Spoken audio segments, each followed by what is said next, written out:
성경은 하나님의 말씀입니다. 온전히 믿으십니까? 그리고 이 성경은 신구약 66권으로 이루어진 책입니다. 이것을 장과 절로 말씀해 드리면 1189장이 되고, 그리고 절로 말씀해 드리면 31만 939절이나 되는 아주 방대한 양의 하나님의 말씀입니다. 그런데 이렇게 방대한 양의 하나님의 말씀 가운데 누가 저에게 이 말씀 중에서 가장 지키기 어려운 구절이 무엇이냐고 물어보신다면 전 주저함 없이 데살로니가전서 5장 16절이라 라고 말씀을 드릴 것입니다. 우리 데살로니가전서 5장 16절을 함께 읽겠습니다. 항상 기뻐하라. 사랑하는 여러분, 하나님께서 우리로 하여금 항상 기뻐하라 라고 명령하고 계십니다. 그러니까 우리의 사정과 형편 이런 거 따지지도 말고 1년 365일 24시간 항상 기뻐하라 라는 것입니다. 그런데 이게 솔직히 말씀드려 가능한 일입니까? 이게 항상 기뻐하는 것이 정말 가능한 일입니까? 참 그래서 이 말씀 지키기가 어렵습니다. 사랑하는 여러분, 여러분에게도 한번 여쭤보겠습니다. 여러분 항상 기뻐하고 사십니까? 그렇게 살고 싶지만 항상 웃고 못 살죠. 하루에도 몇 번이나 웃고 사십니까? 이게 우리의 솔직한 모습이에요. 저도 설교를 준비하면서 지난 한 주 동안 제가 얼마나 웃고 기뻐하며 살았는지에 대해 생각을 해보니 기쁨과는 담을 쌓고 살았습니다. 교회 걱정, 성도 걱정, 사역 걱정, 설교 걱정, 가족 걱정, 자녀 걱정, 건강 걱정, 나라 걱정, 오만 가지 걱정을 다 하고 살아왔습니다. 염려와 근심이 떠나지 않는 삶을 살았음을 보게 되고, 기쁨과는 거리가 먼, 웃음과는 거리가 먼 삶을 솔직히 살았다라고 말을 할 수밖에 없습니다. 이처럼 항상 기뻐하라라는 이 말씀, 하나님의 말씀을 지키고 산다는 것은 거의 불가능한 것이 아닌가라는 생각이 듭니다. 그렇다면 하나님께서는 우리의 사정과 형편을 전혀 고려하지 아니하시고 모르신 채 이런 무리한 명령을 우리에게 하시는 것일까요? 그런데 분명한 사실은 하나님은 그런 분이 아닙니다. 하나님은 우리의 사정과 형편을 누구보다도 잘 아시는 분이십니다. 그리고 성경은 일관성 있게 구약성경, 신약성경 전체를 통틀어서 하나님은 우리의 사정과 형편을 잘 아시는 분이라고 우리에게 말씀을 하고 계십니다. 이와 관련된 말씀 한 구절 보겠습니다. 시편 139편 1절에서 4절입니다. 여호와여, 주께서 나를 살펴보셨으므로 나를 아시나이다. 주께서 내가 앉고 일어섬을 아시고 멀리서도 나의 생각을 밝히 아시오며 나의 모든 길과 내가 눕는 것을 살펴보셨으므로 나의 모든 행위를 익히 아시오니 여호와여, 내 혀에 말을 알지 못하시는 것이 하나도 없으시니이다. 아멘. 하나님은 우리의 모든 행실을 아신답니다. 앉을 때나 설 때나 누울 때나 우리가 하는 모든 행위들을 다 아시고, 우리가 하는 모든 말들, 말을 하려면 생각이 있겠죠. 모든 마음의 생각들까지 다 깨닫고 아시고 우리 모두 하나님은 다 보시고 계신답니다.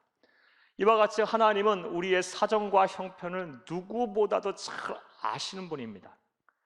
따라서 하나님께서 하나님의 말씀을 통해서 항상 기뻐하라 라고 말씀하셨을 때는 우리 사정과 형편을 잘 아시는 하나님이 충분히 판단하시고 나서 우리가 충분히 이 말씀 지킬 수 있을 것이다 라는 판단하에 우리에게 명령하신 것임을 믿으시기를 간절히 주의 이름으로 축복합니다. 자, 그렇다면 우리가 어떻게 하면 항상 기뻐할 수 있을까요?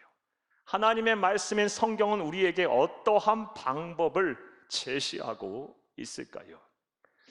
저는 이에 대한 답을 오늘 본문 말씀에서 찾았습니다. 우리 빌립보서 4장 4절을 함께 읽겠습니다. 주 안에서 항상 기뻐하라. 내가 다시 말하노니 기뻐하라. 한 번 더 읽겠습니다. 주 안에서 항상 기뻐하라. 내가 다시 말하노니 기뻐하라. 아멘. 사랑하는 여러분, 먼저 우리가 읽은 데살로니가전서 5장 16절은 항상 기뻐하라 라는 말씀이고, 그리고 오늘 우리가 읽은 본문 말씀인 빌립보서 4장 4절은 주 안에서 항상 기뻐하라, 내가 다시 말하노니 기뻐하라 라고 말씀을 하고 계십니다. 이 두 구절 모두 사도 바울이 자신이 개척한 교회를 향해서, 목회했던 그 성도들을 향해서 쓴 서신의 일부분입니다. 자, 그런데 우리가 읽어 보아서 알다시피 첫 번째 말씀과 이 두 번째 말씀에는 차이가 있습니다. 첫 번째 말씀에는 없는 두 번째 말씀에 내용이 있어요. 그것이 무엇입니까? 주 안에서 기뻐하라. 주 안에서라는 단서가 오늘 본문 말씀에 전제되어 있습니다. 사랑하는 여러분, 결국 우리가 항상 기뻐하려면 주 안에 있어야 할 줄로 믿습니다. 이것이 바로 하나님께서 우리에게 주신 방법이에요. 사랑하는 여러분, 항상 기뻐하기를 원하십니까? 여러분의 마음이 어떠한 상황과 형편에서도 이 무너지지 아니하고 마음이 늘 천국이 되기를 소원하십니까? 여러분의 삶의 지경이 하나님의 나라가 되기를 원하십니까? 그렇다면 주 안에 항상 있으시기를 간절히 주의 이름으로 부탁을 드립니다. 자, 그렇다면 좀 더 구체적으로 이제 생각을 해보겠습니다. 우리가 주 안에 있는다는 것은 어떻게 하는 것일까요? 주 안에서 항상 기뻐하라, 내가 다시 말하노니 기뻐하라 라고 말했는데, 주 안에서 기뻐한다는 것은 어떻게 하는 것일까요? 자, 이제부터 따라 하시겠습니다. 첫째로, 예수님을 사랑하라는 것입니다. 사랑하는 여러분, 주 안에 있는다라는 것은 예수님을 사랑한다라는 거예요. 예수님을 사랑하면 기쁨의 보고이자 원천이 되시는 예수님께서 우리에게 기쁨을 주셔서, 세상이 줄 수 없는 기쁨을 주셔서 어떠한 상황과 여건 속에서도 항상 기뻐할 수 있게 하신다는 것입니다. 할렐루야. 오늘 본문 말씀 4절을 다시 한번 읽겠습니다. 주 안에서 항상 기뻐하라, 내가 다시 말하노니 기뻐하라. 아멘. 본문 말씀이 포함된 빌립보서에는 이렇게 기뻐하라는 말씀이 총 16번이나 나옵니다. 그래서 빌립보서를 가리켜서 기쁨의 서신이다 라고 말을 하곤 합니다. 자, 그런데 이 4장밖에 안 되는 짧은 말씀, 짧은 서신서 안에 기뻐하라라는 말씀보다 더 많이 나오는 단어가 있습니다. 그렇다면 그것이 무엇일까요? 바로 예수님을 뜻하는 그리스도 혹은 주라는 단어입니다. 4장밖에 안 되는 이 짧은 서신서에 무려 50번이나 등장을 합니다. 여러분, 그렇다면 성령의 감동을 받은 사도 바울은 왜 예수님이라는, 그리스도라는 혹은 주라는 단어를 이렇게 많이 사용하고 있을까요? 항상 기뻐하다, 기뻐하라라는 단어하고 어떠한 연관성이 있을까요? 먼저 이렇게 예수님이라는 단어를 많이 사용한 이유는 사도 바울이 예수님을 매우 사랑했기 때문입니다. 아주 매우 사랑했기에 예수님에 대해서 언급을 계속한 것이고, 또 항상 기뻐하라, 기뻐하라는 단어와 예수님의 단어에 대한 많은 수를 언급한 것을 연관성을 찾으면 사도 바울이 먼저는 빌립보 교회 성도들을 향해서, 그리고 오늘날 후세의 많은 성도들을 향해서 나처럼 예수님을 사랑하게 되면 어떠한 상황 속에서도 항상 기뻐할 수 있다라는 사실을 깨닫게 하기 위해서, 알려주기 위해서 겉으로 항상 기뻐하라고 말하면서 예수님에 대해서 많이 언급한 것입니다.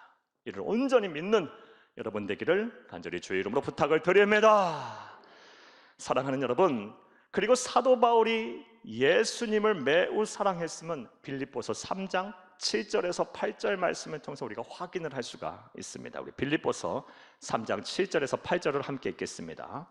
그러나 무엇이든지 내게 유익하던 것을 내가 그리스도를 위하여 다 해로 여길 뿐더러 또한 모든 것을 해로 여김은 내 주 그리스도를 예수를 아는 지식이 가장 고상하기 때문이라. 내가 그를 위하여 모든 것을 잃어버리고 배설물로 여김은 그리스도를 얻고. 아멘. 사랑하는 여러분, 사도 바울은 예수님을 매우 사랑했기 때문에 예수님을 아는 것, 그리고 예수님을 소유한 것만큼 이 세상에서 고상한 것은 없다, 더 귀한 것은 없다라고 말을 하고 있습니다. 그리고 이전에, 예수님을 사랑하기 이전에 목숨같이 여기던 것, 아니 그것보다 더 귀하게 여기던 것들은 다 배설물로 여긴다고 말을 하고 있어요. 왜? 예수를 너무 사랑하기에 다 착해 보이는 거예요. 과거에 목숨보다 귀하게 여겼던 출신, 가문, 학벌, 재물, 기타 등등 이것들이 다 예수를 얻고 보니, 이 예수를 사랑하고 보니 다 하찮은 것으로 여겨진 거예요. 배설물로 여겼다라고 말을 하고 있어요. 이처럼 사랑하는 여러분, 사랑하게 되면 사랑하는 존재로 인해서 사람은 변하게 돼 있어요. 사람의 가치관이 달라지고 인생관이 달라지게 돼 있습니다. 사랑하면 할수록 사람은 달라져요. 그래서 과거 절대 포기하지 못하던 것들이 포기하게 되고, 사랑함으로 인해서 과거 절대 놓지 못하던 것들을 놓아줄 수 있게 되고, 기뻐할 수 없는 상황 속에서도 기뻐하게 되는 것입니다. 또 우리가 예수님을 그렇게 사랑하면 할수록 기쁨의 보고이자 원천이신 예수님께서 우리에게 하나님만이 주실 수 있는 기쁨을 주셔서 또한 항상 기뻐할 수 있게 되는 것임을 믿으시기를 간절히 주의 이름으로 축복합니다. 예수님에 대한 사랑의 농도가 짙어지면 짙어질수록 우리가 누리는 그 기쁨 또한, 기쁨의 농도 또한 짙어지는 것임을 믿으시기를 간절히 주의 이름으로 부탁드립니다. 자, 정리해 보겠습니다. 첫 번째, 우리 하나님께서 항상 기뻐하라 라고 말씀하시면서 제시해 주신 방법인 주 안에서라는 말, 어떻게 하라는 것입니까? 예수님을 사랑하면서 기뻐하라. 예수님을 사랑해라. 사랑해라. 사랑해라. 그리하면 항상 기뻐할 수 있을 것이다 라고 우리에게 말씀하시는 것입니다. 이런 은혜와 실천이 저와 여러분 가운데 온전히 있기를 간절히 주의 이름으로 축복합니다. 자, 또 두 번째로, 주 안에서 있으라는 말의 의미는 무엇일까요? 따라 하시겠습니다. 둘째로, 예수님의 사랑을 누리라는 것입니다. 앞서 첫 번째 대지가 예수님을 사랑하는 거라면, 이제는 그 사랑을 받아서 누리라는 거예요. 그럴 때 우리는 항상 기뻐할 수 있는 거예요. 사람은 사랑받고 살아야 행복한 거예요. 그 사랑을 누리며 사시기를 간절히 주의 이름으로 축복합니다. 사도 바울은 예수님을 뜨겁게 사랑한 사람이었어요. 그런데 우리가 잘 알다시피 사도 바울의 예수님을 향한 사랑은 혼자만의 사랑이 아니었어요. 다른 말로 짝사랑이 아니었어요. 만약 예수님을 향한 사도 바울의 사랑이 짝사랑이었다면 사도 바울은 항상 기뻐할 수가 없었을 것입니다. 왜냐하면 짝사랑은 참 가슴 아픈 사랑이거든요. 고통스러운 사랑이거든요. 사랑하는 여러분, 이것은 우리의 인생의 경험을 통해서도 다 잘 아실 것입니다. 이 자리에 계신 분들, 그리고 말씀을 듣는 분들 가운데 지금껏 살아오시면서 짝사랑 한번 안 해보신 분 아마도 없을 것입니다. 다만 한 번씩은 해보셨을 거예요.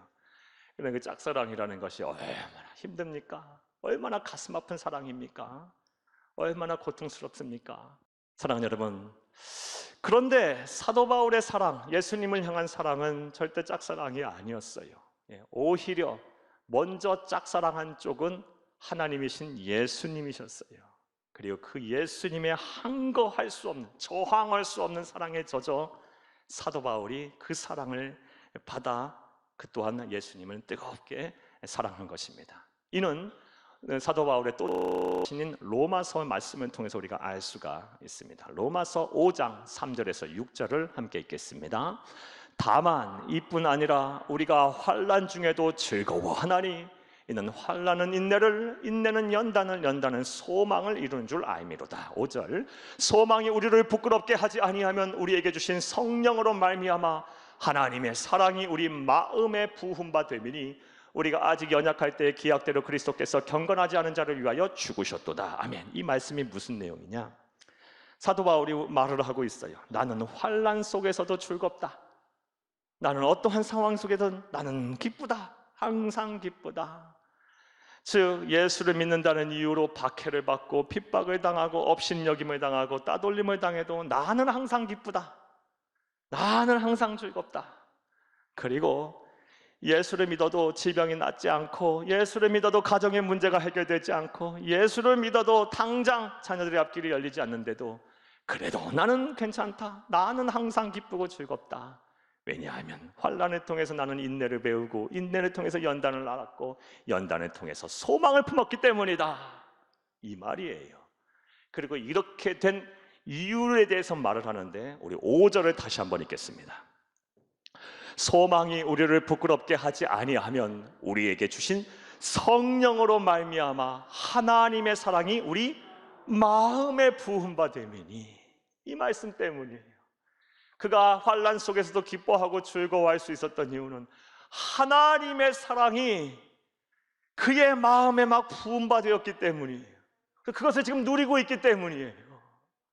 하나님이 그냥 찔끔찔끔 사랑한 것이 아니라 그의 마음에 막 폭포수처럼 부어주셨기 때문에 환난 속에서도 나는 즐겁고, 내 문제가 당장 해결되지 않는데도 나는 그 환난을 통해서 인내를 배우고, 인내를 통해서 연단을 얻었고, 연단을 통해서 소망을 품었다, 나는 기쁘다, 이 말을 하고 있는 거예요. 사랑하는 여러분, 그런데 이것이 어찌 사도 바울에게만 해당되는, 사도 바울에게만 주신 은혜이자 축복이겠습니까? 예수를 그리스도로 믿는 모든 하나님의 백성들에게 주시는 은혜임을 믿으시기를 간절히 주의 이름으로 축복합니다.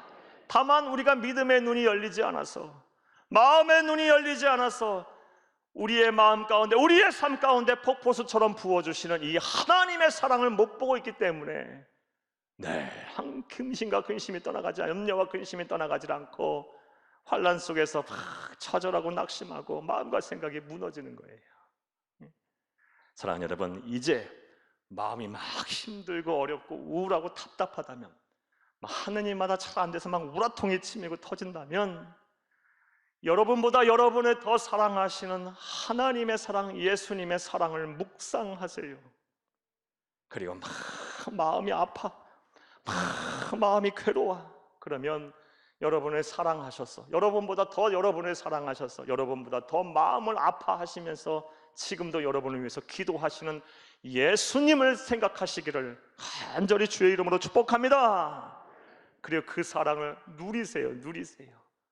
여러분, 아무나 예수 믿는 것이 아니고, 아무나 이 은혜와 이 사랑을 체험하고 있는 것이 아니에요. 받을 수가 있는 것이 아니에요. 종종 말씀드리지만 에베소서 1장 4절 이하의 말씀에 보면 태초부터 정해놓은 사람, 그리고 그 정해놓은 예정에 그 하나님의 부르심에 손을 잡은 사람, 그 손을 잡고 응답하여 화답하여 예수 믿겠다고 결심한 그 소수의 사람만이 이 사랑과 은혜를 받아 누리고 있는 거예요. 근데 저와 여러분이 그 은혜 속에 있어요. 이제 이 사랑을 묵상하세요. 이 사랑으로 여러분의 삶이 충만해지기를 간절히 주의 이름으로 축복합니다. 누리세요. 그리하면 어떠한 상황 속의 여건 속에서도 항상 기뻐할 수 있게 될 것입니다. 이렇게 사는 것이 바로 주 안에 있는 것이고, 주 안에서 기뻐하는 것입니다. 또 세 번째로, 주 안에 있는다는 것은 어떻게 하는 것일까요? 따라 하시겠습니다. 셋째로, 예수님을 세상에 나누라는 것입니다. 자, 예수님을 어떻게 세상에 나눠요? 예수님의 말씀인 생명의 복음을 전하라는 것이고, 또 예수님의 사랑을 어려운 이웃들에게 베풀라, 나누라는 것입니다. 그리하게 되면, 자꾸 이렇게 나누게 되면 어떻게 돼요? 나눔을 받는 사람도 기쁨을 얻을 것이고, 무엇보다 베풀고 나누는 자에게 하나님께서 기쁨의 원천이시고 보고이신 하나님께서 큰 은혜와 기쁨을 허락하신다는 거예요. 그래서 항상 기뻐하게 하신다는 것입니다. 사랑하는 여러분, 오늘 본문 말씀인 빌립보서를 쓸 당시 사도 바울의 상황은 매우 안 좋았습니다. 아주 참담한 상황 속에 있었어요. 그는 복음을 전한다는 이유 하나만으로 억울하게 감옥살이를 지금 하고 있어요. 그것도 1, 2년이 아니라 그의 인생의 3분의 1 이상이, 어떤 학자들은 3분의 1이라고도 얘기하고요, 지금 감옥에 있어요. 지금도 로마의 차디찬 감옥에서 빌립보 교회 성도들을 향해서 항상 기뻐해라, 주 안에서 항상 기뻐하라, 내가 다시 말하노니 기뻐하라라고 지금 말을 하고 있는 것입니다. 이렇게 참담한 도저히 기뻐할 수 없는 상황 속에서 지금 기뻐하고 있어요. 그러면서 사도 바울이 한 것이 있어요. 가만히 주저앉아 있진 않았어요. 빌립보서 1장 18절을 함께 읽겠습니다. 그러면 무엇이냐 거칠애로 하나 참으로 하나 무슨 방도로 하든지 전파되는 것은 그리스도니 이로써 나는 기뻐하고 또한 기뻐하리라. 아멘. 사도 바울이 한 것이 무엇입니까? 예수님을 세상에 나누는 일이었어요. 나누어 주는 거였어요. 그는 비록 감옥에 있었기 때문에 직접 나가서 전할 수는 없었어요. 하지만 찾아오는 사람, 그 주변에 있는 사람들에게 자신이 할 수 있는 방법을 택해서 예수님을 나누어 주었어요. 생명의 복음을 나누어 주었고 또 찾아오는 사람을 통해서 또 예수님의 사랑을 많은 사람들에게 나누게 했어요. 그 결과 감옥의 간수들이 예수를 믿었고 이 로마의 사회 지도층들 가운데 많은 귀족들이 예수를 믿었고 심지어 사도 바울 당시에 로마 황제는 그 유명한 네로 황제인데 네로 황제의 궁전에 있던 사람들 가운데서도 예수를 믿는 위대한 이들이 일어났어요. 어떤 사람들은 로마 황제의 어머니가 그리스도인이었다고 말하는 사람들도 있을 정도예요. 사랑하는 여러분, 그리고 그러한 일들로 인해서 내가 예수를 세상에 나누어 주었더니 직접적으로 간접적으로 거칠애든 어떤 식으로든 간에 나누어 줬더니 전파되는 것은 그리스도니 나는 그것으로 인하여 항상 기뻐하게 됐다, 이 말을 하고 있어요. 사랑하는 여러분, 항상 기뻐하기를 원하십니까? 하나님이 주시는 그 기쁨을 누리면서 어떠한 상황과 여건 속에서 기뻐하기를 원하십니까?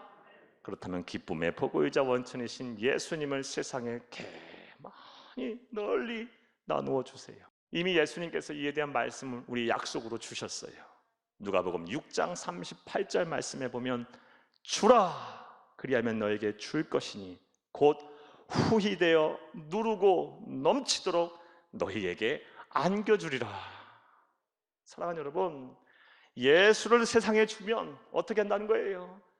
예수님만이, 하나님만이 주실 수 있는 기쁨을 후히되어 누르고 넘치도록 우리에게 안겨준답니다. 이는 하나님의 말씀, 약속의 말씀에 우리가 붙잡고 부지런히 이 세상에 예수님을 나누어주는 복된 성도, 지혜로운 성도님들이 다 되어야 할 줄로 믿습니다. 말씀 맺겠습니다.